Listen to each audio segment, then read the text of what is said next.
Bismillahirrahmanirrahim. Assalamualaikum warahmatullahi wabarakatuh. Innal hamdalillah nahmaduhu wa nasta'inuhu wa nastaghfiruh wa na'udzu billahi min shururi anfusina wa min sayyiati a'malina. May yahdihillahu fala mudilla lahu wa may yudlil fala hadiya lahu. وأشهد أن لا إله إلا الله وحده لا شريك له وأشهد أن محمدا عبده ورسوله. اللهم صل وسلم وبارك على نبينا وحبيبنا وقدوتنا محمد وعلى آله وأصحابه أجمعين. أما بعد. Asatidzah dan ikhwah jamaah salat subuh dan para peserta Mukarnas yang dirahmati Allah Subhanahu wa taala. Alhamdulillah, tentu kita pertama-tama memuji dan mengagungkan Allah Rabbul Alamin, Allah yang telah menganugerahkan pada kita nikmat dan karunia yang berlimpah, utamanya nikmat iman dan Islam, dan khususnya nikmat dipilihnya kita oleh Allah Subhanahu wa taala masuk dalam golongan orang-orang yang mau belajar agama dan kemudian mengajarkan agama ini, mendakwahkan dan menyebarkannya kepada manusia. Kemudian mari kita berselawat pada Nabi kita, junjungan kita, manusia yang paling kita cintai, suri toladan bagi kita semua dalam kehidupan, Rasulullah Muhammad sallallahu alaihi wasallam, juga kepada keluarga beliau dan sahabat-sahabat beliau yang semoga senantiasa diridhai oleh Allah Subhanahu wa taala. Asatidzah dan ikhwah jamaah salat subuh yang dirahmati Allah Subhanahu wa taala, di antara faktor yang penting dalam kita mendakwahkan agama Allah Subhanahu wa taala ini, dan bahkan dalam seluruh aktivitas kehidupan kita ini, adalah bagaimana kita beramal hanya untuk Allah Subhanahu wa taala, mengikhlaskan niat kita hanya untuk Allah Subhanahu wa taala, berihtisab dan hanya mengharapkan pahala balasan dari sisi Allah Subhanahu wa taala. Karena tanpa keikhlasan itu tentu saja tidak ada amal kita yang akan dinilai oleh Allah Subhanahu wa taala. Hanyalah dengan niat yang ikhlas, dengan senantiasa mengharapkan apa yang ada di sisi Allah Subhanahu wa taala, maka amal kita akan menjadi amal yang bernilai. Seorang salaf berkata, rubba amalin saghirin tukabbiruhu an-niyah wa rubba amalin kabirin tusaghiruhu an-niyah. Boleh jadi ada amal yang kecil, ada amal yang sederhana, tapi dia menjadi besar karena niatnya. Mungkin dia menjadi besar di dunia, boleh jadi maknanya menjadi besar di dunia. Amal yang sederhana tapi memiliki efek, memiliki athar, memiliki hasil yang besar. Padahal amalnya mungkin sederhana saja. Rubba amalin saghirin tukabbiruhu niyah. Belum lagi di akhirat tentu saja. Amal yang sederhana tapi benar-benar dikerjakan hanya karena Allah Subhanahu wa taala, maka pasti akan mendapatkan pahala yang sangat besar. Jadi di dunia dan di akhirat hasilnya adalah hasil yang besar. Dan sebaliknya, rubba amalin kabirin tusaghiruhu niyah. Boleh jadi ada amal yang besar, yang hebat, yang mengundang decak kagum manusia, yang melahirkan berbagai macam apresiasi, baik dengan lisan maupun sikap manusia. Tapi jika tidak didasari dengan keikhlasan, maka dia menjadi sangat kecil. Boleh jadi kecil hasilnya di dunia, dan tentu saja kecil dan bahkan tidak bernilai di sisi Allah Subhanahu wa ta'ala. Karena itulah menjaga niat, khususnya dalam berdakwah. Kita beramal, amal fardi saja, amal pribadi kita mesti wajib menjaga keikhlasan niat kita. Ini amal pribadi-pribadi. Yang orang tidak lihat, kebanyakan amal pribadi kan orang tidak lanjut amal fardi. Kita kerjakan ya sendiri-sendiri di tempat-tempat yang ini. Apalagi amal yang memang terbuka, yang terlihat, yang bisa mengundang, yang bisa membuat kita juga ujub, membuat kita bangga dengan kerja-kerja kita, merasa diri kita besar dan hebat. Ini lebih membutuhkan kita untuk senantiasa melihat kepada hati-hati kita. Apakah kita memang bekerja untuk Allah Subhanahu wa ta'ala, ataukah kita mungkin mengharapkan apresiasi manusia, mengharapkan decak kagum dari manusia, dan merasa bangga ketika orang-orang memberikan pujian dengan hasil kerja kita. Dakwah adalah amal yang terbuka, amal yang terlihat, dan ini tentu saja membutuhkan keseriusan yang lebih besar lagi dari kita untuk selalu memperhatikan niat-niat kita ini. Bagaimana kemudian niat yang ikhlas itu memberikan hasil yang besar, bahkan berkepanjangan. Ketika Imam Malik menulis kitab Al-Muwatta, banyak orang juga bikin kitab Al-Muwatta. Ya, biasalah orang kalau ada sesuatu yang baru, biasa ada yang latah begitu ya. Wah, ini lagi trending nih. Bikin juga yang mirip-mirip begitu. Imam Malik bikin kitab Al-Muwatta. Yang lain juga pada bikin Al-Muwatta. Makanya murid-murid Imam Malik berkata, ya Imam, kathuratil muwatta'at. Kathurat al-muwatta'at. Banyak sekali Muwatta dibikin orang juga nih, Ustaz. Banyak ikut-ikuti kita ini bikin Al-Muwatta. Apa kata Imam Malik? Makana lillahi yabqa. Makana lillahi yabqa. Yang ditulis karena Allah itu yang akan tinggal. Dan orang hari ini tidak mengenal kecuali Muwatta'nya Imam Malik. Mana Muwatta' yang lain? Orang tidak mengenal Muwatta' yang lain kecuali Muwatta'nya Imam Malik yang dikenal manusia. Kata beliau, maka lillahi yabqa. Asarnya besar, hasilnya besar, efeknya berlanjut hingga hari ini. Berkah daripada kitab Al-Muwatta yang ditulis oleh Imam Malik. Dan banyak kisah-kisah keikhlasan dari para ulama, bagaimana mereka beramal, khususnya amal-amal yang memang terlihat oleh manusia, yang bagaimana kita harus betul-betul menjaga niat kita. Al-Imam Al-Mawardi, salah seorang ulama besar dalam mazhab Syafi'iyah yang juga terkenal dengan karya-karya beliau. Dalam kitab Al-Hawwi Al-Kabir dalam fikih Syafi'i, kitab yang besar, kitab Al-Ahkam Sultaniyah. Siapa yang tidak kenal Ahkam Sultaniyah karya Imam Al-Mawardi yang hari ini menjadi rujukan dalam siasat syariah sampai hari ini.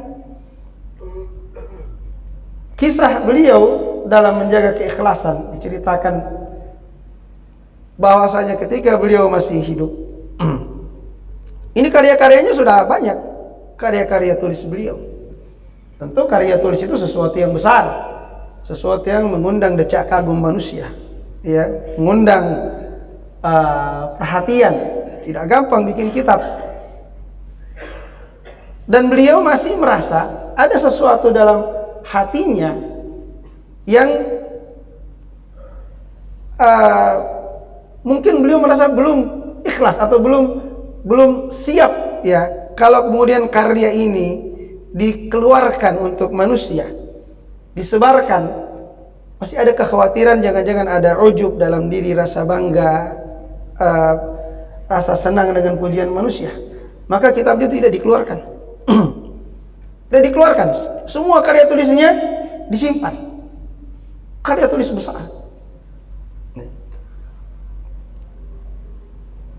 Sampai kemudian ketika beliau menjelang kematiannya, beliau berkata kepada apakah muridnya ataukah pelayannya. Dia bilang, kalau saya meninggal nanti kau lihat tangan saya ini, kalau tangan saya menggenggam seperti ini buku saya buang semua di sungai. Semua karya tulis saya buang di sungai semua. Itu berarti sampai saya mati saya belum bisa yakin saya ikhlas. Kalau tangan saya menggenggam, buang semua karya tulis saya. Luar biasa ini karya, kata orang sekarang karya monumental. Orang sekarang kalau punya pemikiran tuh buat quote, fulan quote, kata-kata berharga, kata-kata mutiara, disimpan, ditulis, diviralkan gitu. Sayang gitu ya. Sayang ini. Buah pikiran itu tidak mudah itu ya. Makanya ada Ibnu Jauzi bikin Saidul Khawatir. Begitu ada yang muncul, tulis lagi. Ada muncul lagi ide, tulis lagi. Muncul, tulis lagi gitu. Sayang nih karya besar dibuang. Tapi karena khawatir akan keikhlasan, tidak apa-apa, buang saja. Apa gunanya? Kalau kemudian karya besar itu tidak mendatangkan nilai di sisi Allah Subhanahu wa taala, kalau tangan saya menggenggam, buang saya punya karya tulis semuanya di sungai. Tapi jika kau melihat tangan saya ini terbuka, maka bawalah kitab-kitab saya kepada para nusakh.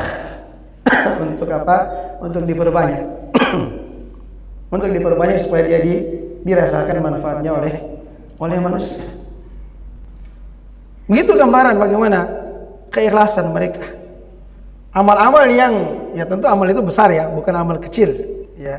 Tadi kita angkat perkataan salaf, rubba amalin saghirin tukabbiruhun niyah. Boleh jadi amal yang kecil dibesarkan oleh niat. Tentu amal menulis kitab ada amal-amal yang besar, tapi juga semakin besar hasilnya karena bagaimana mereka menjaga keikhlasan mereka dalam beramal amal yang memberi manfaat untuk manusia. Ini kan amal jariah ini. Ilmun yuntafa'u bihi. Ilmu yang ilmu yang bermanfaat. Amal yang besar, amal yang dinikmati oleh manusia. Al-Imam Syafi'i berkata, saya sangat ingin ilmu saya ini sampai kepada seluruh manusia. Walam yakun li Syafi'i dzikrun fi dzalik, dan tidak perlu nama Syafi'i disebutkan di situ. Tidak perlu dinisbatkan ini perkataan Syafi'i, ini karya, ini hasil pemikiran Syafi'i, ini hasil ijtihad Syafi'i. Apa ham beliau? Ham beliau adalah manfaat untuk manusia. Manfaat. Tidak perlu nama saya disebut.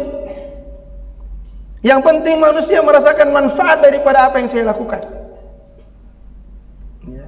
Maka tadi malam kata Syekh, kita tidak perlu risau biar kita tidak dikenal, dan justru lebih baik menjadi orang yang tidak dikenal. Tapi kita punya kontribusi yang jelas untuk agama Allah Subhanahu wa taala. Sekecil apapun peran kita dalam dakwah ini, ikhlaskan. Kalau kita ikhlaskan, maka dia akan menjadi sesuatu yang besar di dunia dan sisi Allah Subhanahu wa taala. Imam Syafi'i siapa yang tidak kenal? Ya. Dan beliau ketika menyebarkan ilmunya, beliau tidak berharap agar beliau dikenal oleh manusia. Cukuplah ilmu saya ini dimanfaatkan oleh manusia. Luar biasa, ini hasil ijtihad. Tidak mudah itu orang berijtihad. Sesuatu yang sangat berat. Banyak permasalahan kita sekarang, tiap ada masalah tanya ustaz. Sampai ustaz kadang-kadang juga bilang, saya juga tidak tahu ini jawabannya. Nanti aja saya pikir-pikir dulu atau saya cari dulu di kitab. Karena memang susah itu menjawab pertanyaan. Apalagi sampai berijtihad. Bayangkan Imam Syafi'i berijtihad ya dalam seluruh bab-bab fikih. Ilmu yang sangat luas. Tentu manfaatnya sangat besar untuk manusia. Berapa banyak orang sekarang, baik yang bermadzhab Syafi'i maupun di luar madzhab Syafi'i, yang mengambil manfaat dari hasil ijtihad Imam Syafi'i. Kita tinggal buka kitab, kita kalau mau cari-cari hukum-hukum masalah, tinggal kita buka kitabnya para ulama. Ya, baik Imam Syafi'i maupun selainnya. Tinggal kita buka, masalah apa kita mau, tinggal cari. Wah, iya ada fatwanya, ada hasil ijtihadnya, ada penjelasannya. Tinggal buka. Ya, kita sekarang jarang berijtihad. Kecuali masalah-masalah yang betul-betul yang belum pernah dibahas di zaman yang lalu. Ya, apalagi ukuran kita yang memang bukan mujtahid ya. Kita tinggal menikmati hasil karya para ulama. Dari hasil ijtihad mereka, kita mengambil manfaat yang besar. Hampir semua masalah yang orang tanyakan bisa kita dapatkan dalam penjelasan para ulama-ulama kita. Luar biasa manfaatnya. Tapi dia tidak ingin namanya disebut bahwa ini adalah perkataan Syafi'i. Tapi lihatlah ketika mereka merendahkan dirinya, ketika mereka menyembunyikan dirinya, bagaimana Allah Subhanahu wa taala mengangkat mereka. Ya, siapa yang ya ada, tapi dalam masalah yang lain, yang man tawadhu lillahi rafa'ahu Allah. Dalam hadis, siapa yang tawadhu karena Allah, maka Allah akan mengangkat dia. Ya, semakin mereka menyembunyikan amal mereka, semakin mereka tidak ingin diketahui oleh manusia, justru Allah Subhanahu wa taala mengangkat derajat mereka dalam pandangan manusia. Maka para asatidzah, tentu ini nasihat untuk diri saya sendiri dan mudah-mudahan menjadi nasihat untuk kita semua, untuk mari kita menjaga keikhlasan kita. Kita beramal bukan untuk dilihat oleh ikhwah kita, bukan untuk diapresiasi oleh pimpinan kita, ya, bukan supaya arti. Tatkala kita berkata saya bekerja untuk Allah, saya bekerja asal-asalan saja. Saya akan mengharap pahala Allah, bukan pujian antum, bukan apresiasi antum. Saya bekerja untuk Allah, tidak usahlah diprotes-protes. Tidak begitu juga lah. Kalau memang ikhlas bekerja karena Allah, berikan yang terbaik untuk Allah Subhanahu wa taala. Jangan kami hitamkan keikhlasan untuk bekerja asal-asalan. Diangkat oleh Allah Subhanahu wa taala yang derajatnya setelah para nabi, min nabiyina wasiddiqin, adalah orang-orang yang benar, yang jujur kepada Allah Subhanahu wa taala. Di antara bentuk kejujuran adalah jujur dengan kemampuan kita. Kalau kita bisa bekerja sampai level 10, jangan berikan sampai level 5 saja. Berikan sampai level 10 karena antum mampu sampai level 10. Kadang-kadang orang tidak sidak dan kemudian mengkambing hitamkan keikhlasan. Maka mari kita bekerja dengan segenap potensi dan kemampuan yang kita miliki. Jujurlah kepada Allah Subhanahu wa taala. Kalau memang kita mampu, kita buat target yang besar, yang bukan mimpi yang bisa kita capai, buat target itu, dan karena kita yakin bahwa kemampuan kita memang bisa sampai di situ. Dan yakinlah dengan pertolongan Allah Subhanahu wa taala, kemudian ikhlaskan niat kita bekerja, berdakwah, menyebarkan agama Allah ini hanya untuk Allah Subhanahu wa taala. Hanya mengharapkan pujian dalam setiap amal kita. Mungkin tidak apa-apa kita bilang kepada hati kita, dalam hati kita bilang, ya Allah, lihat ini saya, ya Allah, saya beramal untukmu ini, ya Allah. Ya. Apalagi kalau kadang-kadang muncul bisikan dalam hati kita, ada ikhwah lihat saya, ada ikhwah puji. Diganti itu. Katakan dalam hati kita, tidak. Wahai diri, saya tidak mengharapkan pujian siapa-siapa. Saya tidak mengharapkan apresiasi dari siapapun. Tapi saya hanya mengharapkan dari Allah Subhanahu wa taala. Katakan dalam diri kita, ya Allah, lihatlah hambamu ini, ya Allah. Hambamu sedang bekerja untuk agamamu. Lihat hambamu ini, ya Allah, hambamu yang lemah ini berusaha dengan semampunya, ya Allah, memberikan terbaik untuk agamamu, dan dia hanya berharap darimu, dia hanya mengharapkan pahalamu, mengharapkan balasan darimu, ya Allah. Ini perlu kita sering berbicara dengan diri kita. Salah satu di antara cara untuk menghilangkan riya itu, ya, adalah dengan menasihati diri kita sendiri, berbicara dengan diri kita sendiri bahwa wahai diri, saya hanya mengharapkan pahala Allah. Saya hanya ingin dilihat oleh Allah. Saya hanya ingin didengar oleh Allah. Sering-sering katakan itu pada diri kita, agar kemudian kita bisa dengan izin Allah menjaga niat-niat kita, sehingga amal yang besar ini, dakwah merupakan amal yang besar, betul-betul memberikan hasil yang besar baik di dunia, apalagi di akhirat kelak. Tentu sangat merugi kalau kemudian amal yang sesungguhnya kita berpotensi mendapatkan pahala yang besar ini, lalu kemudian tidak mendapatkan apa-apa hanya karena keikhlasan kita yang tidak benar untuk Allah Subhanahu wa taala. Semoga bermanfaat. Subhanakallahumma wa bihamdik, asyhadu an la ilaha illa anta, wa astaghfiruka wa atubu ilaik. Wa sallallahu ala nabiyyina Muhammad wa ala alihi wa sahbihi wa sallam. Akhiru da'wana alhamdulillahi rabbil alamin. Wassalamu alaikum warahmatullahi wabarakatuh.